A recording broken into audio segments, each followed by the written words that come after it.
Acompáñame con este video que voy a hacer un licuado riquísimo, potente y nutricional y tiene muchas vitaminas.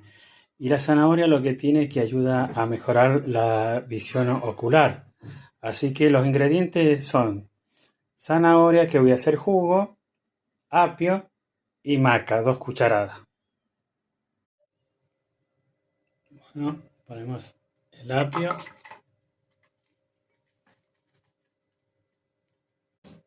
Vamos a echar 2 cucharadas de maca.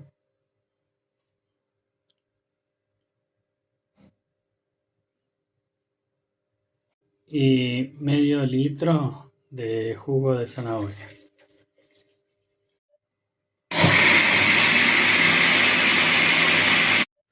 Bueno, vamos a servir este riquísimo licuado. Mire lo que es esto, mi gente. Riquísimo.